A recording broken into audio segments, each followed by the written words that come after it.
Assalamualaikum warahmatullahi taala wabarakatuh. Salam sejahtera. Saya Cikgu Nurul Hidayah. Okey, saya akan mengajar anda tentang reka bentuk dan teknologi untuk tingkatan 3. So, pertama sekali kita akan berkenalan. Okey, kita tengok sebelah kiri. Okey, itulah dia muka hadapan reka bentuk tingkatan 3. Okey, dalam buku teks ini kamu akan mempelajari tentang 3 bab, iaitu yang pertama adalah aplikasi teknologi.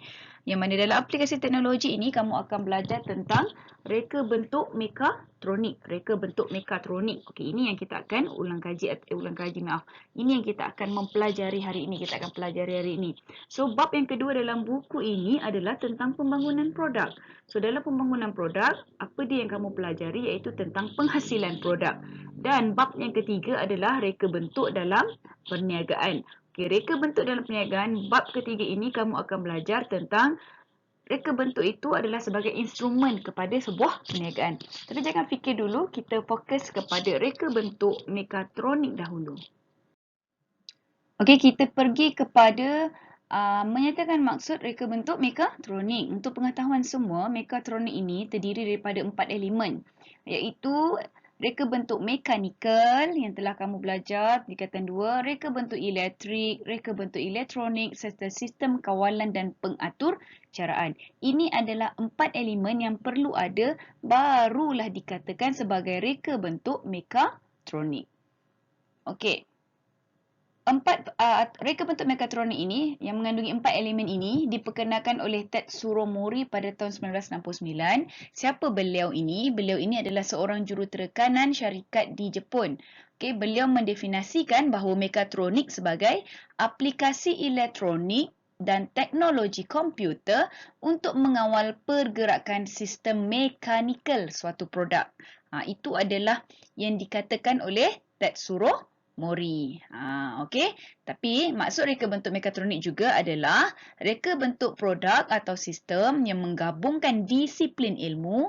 Apa itu disiplin ilmu dia? Iaitu elektrik, mekanikal, elektronik, kawalan dan pengaturcaraan untuk mencapai tujuan yang dikehendaki. Ni maksudnya gabungan lah. Mesti digabungkan elektrik, mekanikal, elektronik dan kawalan pengaturcaraan ni dalam satu produk. Tak boleh ada elektrik, ada mekanikal, ada elektronik tapi tak ada kawalan dan pengaturcaraan. Kalau salah satu elemen ini tidak ada, maka itu bukanlah produk mekatronik. Cikgu harap kamu faham ya. So, apa contoh produk mekatronik? Okay, lift. Lift memerlukan tenaga elektrik. Lift memerlukan mekanikal.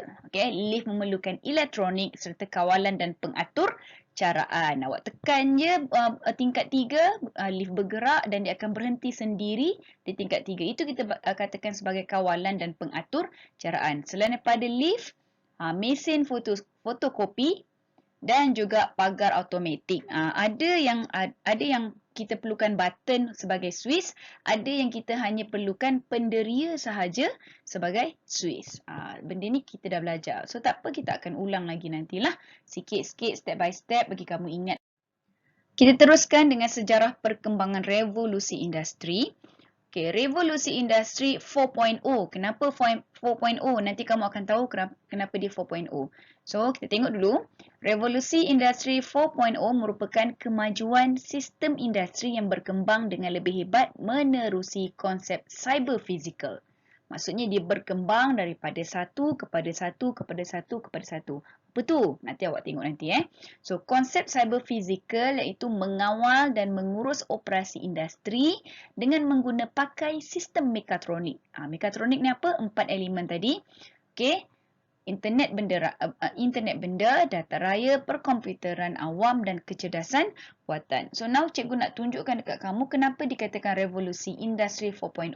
Revolusi industri itu maksudnya kemajuan sistem industri. Okey, kita tengok perkembangan industri inilah. Okey, yang pertama. Sekejap. Okey, yang pertama, revolusi 1.0. Okey. Bermula dengan penggunaan reka bentuk mekanikal sahaja. Ya. 1.0 ni maksudnya pada ketika ini, okey, hanya mekanikal sahaja yang menggantikan tenaga manusia untuk menghasilkan sesuatu produk.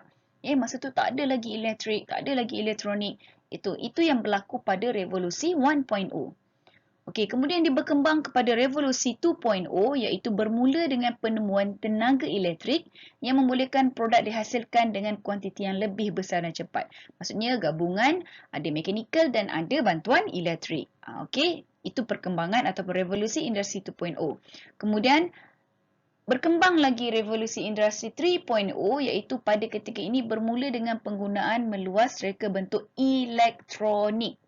Dan seterusnya penggabungan reka bentuk bagi menghasilkan reka bentuk mekatronik.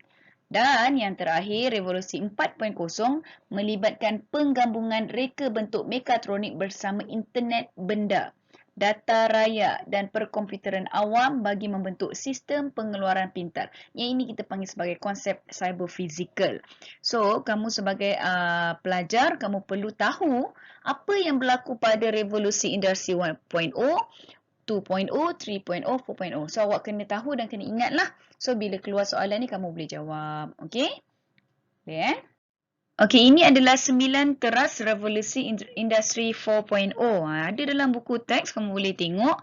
Antaranya adalah robot berautonomi, persepaduan sistem, internet benda, simulasi, pembuatan bahan tambah, perkomputeran awam, realiti terimbuh, data raya, keselamatan, cyber. Ini adalah 9 teras kepada revolusi industri 4.0. Okey, sekarang kita masuk kepada 1.1.2 iaitu mengenal pasti elemen mekatronik. Okey, cikgu harap kamu ingat apa itu elemen mekatronik, berapa elemen mekatronik. Okey, cikgu ulang, ada 4 elemen mekatronik. Dengar betul-betul, ada 4 elemen mekatronik iaitu terdiri daripada mekanikal, terdiri daripada elektrik, terdiri daripada elektronik, dan juga kawalan dan pengatur caraan. 4 perkara ini perlu ada dalam satu produk, barulah dikatakan produk itu merupakan reka bentuk mekatronik. Kalau salah satu tak ada, bermaksud dia bukanlah produk reka bentuk mekatronik. So, kita kenal pasti elemen mekatronik ni. Yang pertama adalah, ini cikgu cakap tadi Okey, ini kawalan. Okey. Okey, kita tengok yang pertama adalah sistem elektrik. Okey, sistem elektrik adalah sistem menggunakan arus elektrik. Okey, arus elektrik. Kita dah belajar masa form 2 daripada mana datangnya arus elektrik. Okey, ada yang daripada sumber yang boleh diperbaharui, ada yang daripada sumber yang tidak boleh diperbaharui, kan? Harap kamu ingatlah ada yang daripada ombak, daripada solar, ya. Harap kamu masih ingat lagi lah semua tu So, arus elektrik yang kita dah belajar dulu adalah arus terus dan juga arus ulang-alik. So, mana arus yang besar, yang lebih besar penggunaan dia dan manakah arus yang lebih kecil penggunaan dia. So, dekat situ AT ada menggunakan volt yang lebih rendah berbanding dengan AU. AU ni lebih besar. Okay? So, sebagai bekalan kuasa.